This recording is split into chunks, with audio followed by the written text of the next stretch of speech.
Teacher कमजोर से कमजोर बच्चे को भी ये नहीं कहेगा कि तू फेल हो जाएगा। वो कमजोर से कमजोर बच्चे का भी मनोबल बढ़ाने के लिए यही कहेगा कि बेटा कोशिश कर, ट्यूशन कर और थोड़ा जोर लगा, पास हो जाएगा, कोई दिक्कत नहीं है। जबकि टीचर को पता है कि ये लड़का पास नहीं होगा, लेकिन फिर भी टीचर की जिम्मेदारी बनती है उनका मनोबल बढ़ाए। तो इसी प्रकार जो परमात्मा बार बार सत्संगों में कहते हैं ना कि बच्चों सारे के सारे जहाज में बैठ के चलेंगे, शतलोक चलेंगे, अरबों की संख्या में जाएंगे, जहाज के जहाज भर के जाएंगे, कुछ नहीं जाने वाला। सतगुरु क्या बोलता है, कहां बोलता है, शब्द सैन सतगुरु की पहचान है, पावे अटल सुहागरे। सत्संगों से ही सारा निष्कर्ष निकलेगा। दर्शनदास जी कह रहे थे अपने वीडियो में, थोड़ा सा देखा था मैंने, किसी भगत ने भेजा था इसलिए देखना पड़ जाता, बाकी मैं नहीं अपना दिमाग लगाता इन फालतू की चीजों में। कुछ कह रहा था शायद, ऐसी थी कोई सतलोक जाने की बात थी कोई। तो भाई अब आपको गुरुजी का एक वीडियो दिखाता हूं। परमेश्वर ने जो वाणियां बोली है ना वो झूठी नहीं है, मिथ्या नहीं है। ये वाणियां जो हमारे सिलेबस में परमात्मा ने शामिल की है ना, कि ये संसार विघन की घाटी, कोई निकलेगा बिरला शूर। अगर जहाज के जहाज ही भर के जाने होते, करोड़ों की संख्या में भगत सतलोक जाने होते, तो फिर परमात्मा इन वाणियों को वर्तमान कलयुग की बिचली पीढ़ी में भक्ति सिलेबस से बाहर निकाल देता।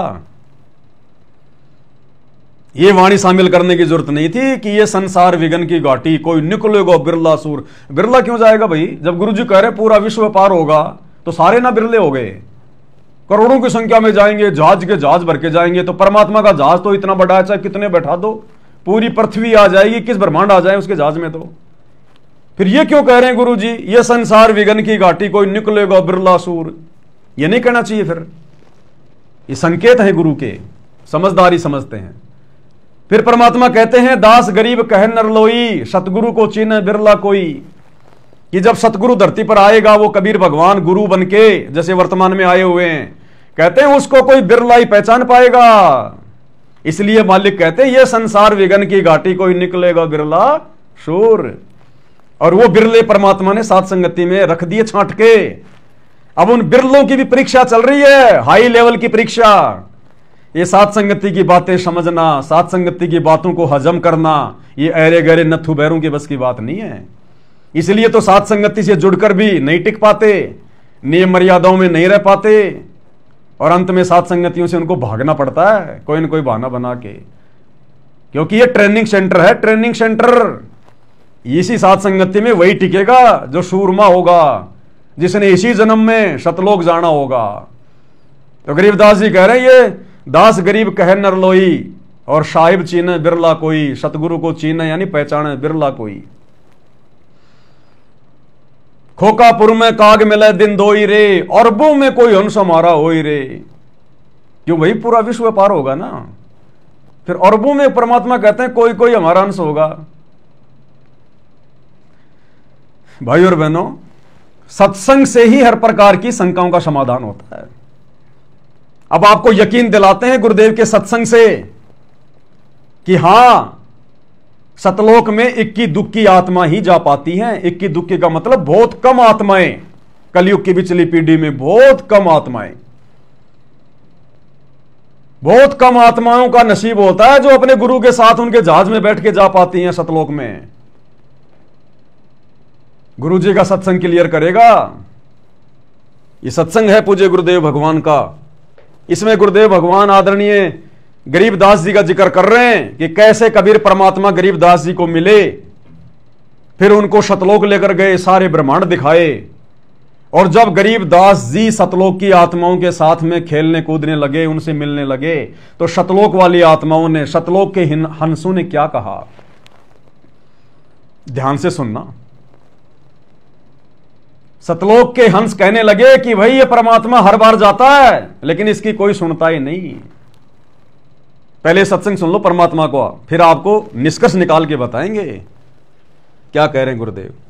गरीबदास जी अचरज में गिर गए और कहा कि भगवान सचमुच आप ही परमात्मा हो? कहा बेटा मैं ही परमात्मा हूं। सोचल सीधर मैं करूं अपने जन के काज। जब गरीबदास जी से परमात्मा मिले, नीचे आए जिंदा बाबा के रूप में, तो ये नहीं कहा कि मैं भगवान हूं, मैं परमात्मा हूं।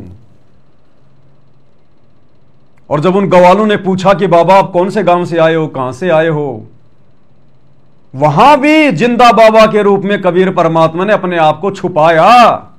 अन्यथा वहां छुपाने की क्या जरूरत थी? फिर भी गुरु जी ने अपने आप को छुपाया वहां पर।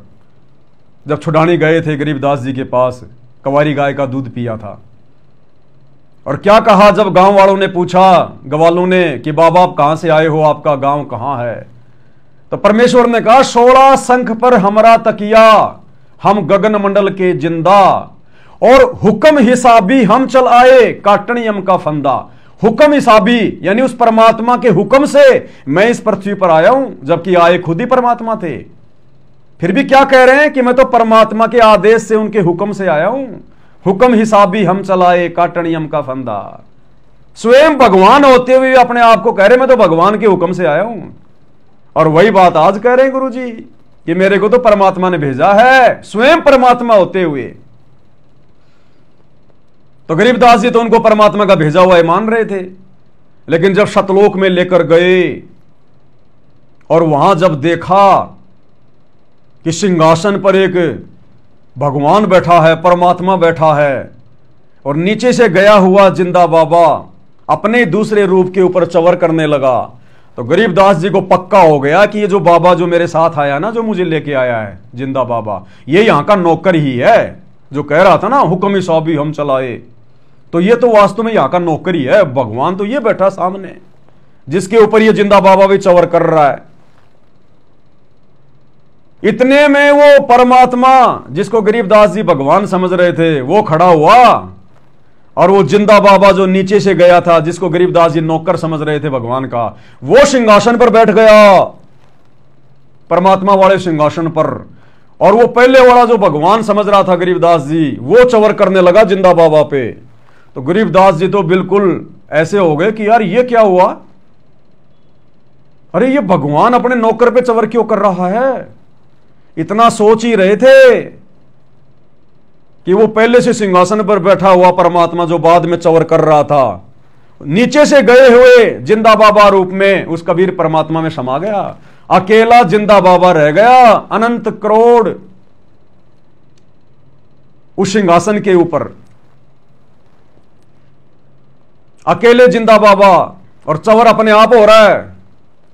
तब गरीबदास जी को यकीन हुआ कि ये तो खुद ही परमात्मा है, खुद ही भगवान है। तो नालायकों, हमें ये उदाहरण गुरुजी ने क्यों समझाए? क्या हमने भी सतलोक में जाकर ही ये निर्णय करना पड़ेगा कि हमारे गुरुजी कोई नौकर हैं या क्या है, या स्वयं परमात्मा है? क्या वहां जाकर आंखें खोलोगे? वहां तक तो पहुंच भी नहीं पाओगे। उन आत्माओं को तो परमात्मा ने अपना गवाह बनाना था। आप और हम तो त्रिकुटी पर भी नहीं पहुंच पाएंगे अगर अपने गुरु को परमात्मा मान के अगर इसी प्रकार से उनकी बदनामी करवाते रहे, तो इन रैलियों में धक्के खाते रहे। तो गरीबदास जी को पक्का यकीन हो गया कि ये जिंदा बाबा ही भगवान है। फिर परमात्मा ने सतलोक में घुमाया उनको।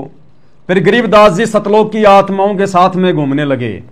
फिर उन आत्माओं ने क्या कहा, वो है मेन पॉइंट जो अभी आपको सुनाएंगे। तो गरीबदास जी ने वहां के देखे सब वो नजारे, वो समुद्र और वो भरे हुए दूधों और दहियों के माट, वो सरोवर देखे, फलदार वृक्ष देखे, और वहां का वातावरण देखा। कहा भगवान अब मुझे यही रख लो आपके बच्चे को। वहां के वो सब भक्त जो आत्मा हंस वहां पर रहते हैं, उनसे मिले। कबीर साहब ने फिर उनको सृष्टि रचना सुनाई। उन अन्य जो वहां रहते हैं पुण्यात्मा, उन्होंने बताया कि ऐसे ऐसे जो यहाँ से चले गए, उन्होंने ये गलती की थी और उसका दंड देखो कहाँ भोगना पड़ रहा है। परमात्मा जाते हैं कोई सुनता नहीं, परमात्मा जाते हैं कोई सुनता नहीं, परमात्मा जाते हैं कोई सुनता नहीं, परमात्मा जाते हैं कोई सुनता नहीं। सतलोक की हंस आत्माओं ने क्या कहा गरीबदास जी को कि परमात्मा जाते हैं लेकिन कोई सुनता नहीं। उन सतलोक की आत्माओं को यह शब्द कहने की क्या आवश्यकता पड़ी? गरीबदास जी को कि भाई परमात्मा जाते हैं उस गंदे लोक में, लेकिन कोई सुनता नहीं। अगर सतलोक में नीचे से हवाई जहाज भर भर के भगतों के जाते, अगर करोड़ों अरबों भगत नीचे से पार होके सतलोक जाते, पूरा विश्व पार होकर सतलोक जाता, तो वहां की आत्माओं को तो सब पता है। फिर वो आत्माएं ये क्यों बोली गरीबदास जी को कि परमात्मा नीचे जाता है, कोई सुनता नहीं। कोई इक्का दुक्का जाता, इक्का दुक्का। ये संसार विघन की घाटी, कोई निकलेगा बिरला सूर। अरे अगर करोड़ों की संख्या में जाते तो वो सतलोक की आत्माएं गरीबदास जी को ये ना कहती कि परमात्मा जाते हैं लेकिन कोई सुनता ही नहीं। अगर जहाज के जहाज भर के जाते सतलोक में इस काल के लोक से भक्तों के, तो वो तो कह देते कि गरीबदास जी बहुत अच्छा हुआ तू आ गया, देख और भी भाई बहन जहाज के जहाज भर के आ रहे हैं। जब भी परमात्मा जाते हैं जहाज के जहाज भर के लाते हैं। ये सतगुरु के मुख कमल से निकले शब्द हैं। ये परमात्मा है या झूठ का रिंचक भी नहीं होता। जो कह रहे हैं आंखों देखी कहते हैं परमात्मा। एक एक शब्द सतगुरु का परम सत्य होता है। तो सतगुरु यहां पर हम जीव आत्माओं का मनोबल बढ़ाने के लिए ये बातें बोलते हैं कि बच्चों भक्ति करो, सारे पार होंगे, सारे पार होंगे, जहाज के जहाज भर के जाएंगे, करोड़ों करोड़ों जाएंगे, पूरा विश्व पार होगा। तो हम लोग भक्ति पे लगे रहे कि भाई अब की बार तो नंबर आ ही जाएगा। अगर इसी प्रकार से जहाज के जहाज भर के जाते सतलोक में, तो उन आत्माओं को तो दिव्य दृष्टि प्राप्त है, सतलोक की हंस आत्माओं को। फिर वो गरीबदास जी को ये ना कहते कि परमात्मा जाता है लेकिन कोई सुनता ही नहीं। ये नहीं कहा कि परमात्मा हमें भेजता है, या परमात्मा अपना कोई अवतार भेजता है, या परमात्मा किसी आत्मा को भेजता है। परमात्मा जाते हैं, स्वयं कबीर भगवान ही जाते हैं जो आज आए हुए हैं सतगुरु रामपाल जी, लेकिन कोई सुनता नहीं है। थोड़ी बहुत आत्माएं, चंद आत्माएं इस कलयुग की पिछली पीढ़ी में सुनती हैं। अब आप देख लो, आपकी आंखों के सामने है। आज सतगुरु रामपाल जी को परमात्मा मान के उनके कितने भगत पूज रहे हैं। बाकी दुनिया तो छोड़ो आप, बाकी दुनिया की तुलना में 8 अरब की जनसंख्या है, 800 करोड़ की। आधा प्रतिशत लोग भी संत रामपाल जी की शरण में नहीं है। अगर 800 करोड़ का आधा प्रतिशत निकालोगे, इतने लोग भी संत रामपाल जी की शरण में नहीं है। और जितने हैं उनमें से मुट्ठी भर लोग केवल गुरु को परमात्मा मान के अभ्यास कर रहे हैं सतलोक जाने का। गुरु की आरती उतार के, गुरु को परमात्मा मान के, ज्ञान आधार से भक्ति करके, गुरु को भोग लगा के प्रयास कर रहे हैं, रिहर्सल कर रहे हैं गुरु को प्रसन्न करने का। तो बताओ, जहाज के जहाज भर के जाने वाले काम हो रहे हैं क्या? पूरा विश्व पार होगा ये काम हो रहा है क्या? इसलिए उन हंस आत्माओं ने कहा, और गुरुदेव ने अपने मुख कमल से उसको प्रमाणित किया। सतलोक की हंस आत्माओं ने कहा कि परमात्मा जाते लेकिन कोई सुनता नहीं। जाते हैं कोई सुनता नहीं, परमात्मा जाते हैं कोई सुनता नहीं, परमात्मा जाते हैं कोई सुनता नहीं। उस काल के ही बातों में फंसे पड़े हैं, उसके झूठे सुख में सब वहीं पर व्यस्त हैं। जन्म और मृत्यु और 84 लाख प्रकार के प्राणियों के शरीरों में वो कष्ट उठा रहे हैं। तो गरीबदास फंसे पड़े हैं, काल की व्यवस्था में सड़ रहे हैं। परमात्मा की बात कोई सुनता नहीं। कहां सुन रहे हैं? देख लो, ये परशुराम की जयंती मनाने पहुंच गए, सुन रहे हैं अपने भगवान की। कौन सा दिन कहा गुरुजी ने किसी राजनेता की रैली में जाने के लिए, परशुराम की जयंती में जाने के लिए, किसी की भी जयंती में जाने के लिए कोई आदेश है गुरुजी का? 30 साल से किसी सत्संग में कहा, किसी को आदेश दिया? नहीं मान रहे ना परमात्मा की। तो वो सतलोक की आत्माएं सही तो कह रही हैं कि परमात्मा जाता है कोई सुनता नहीं।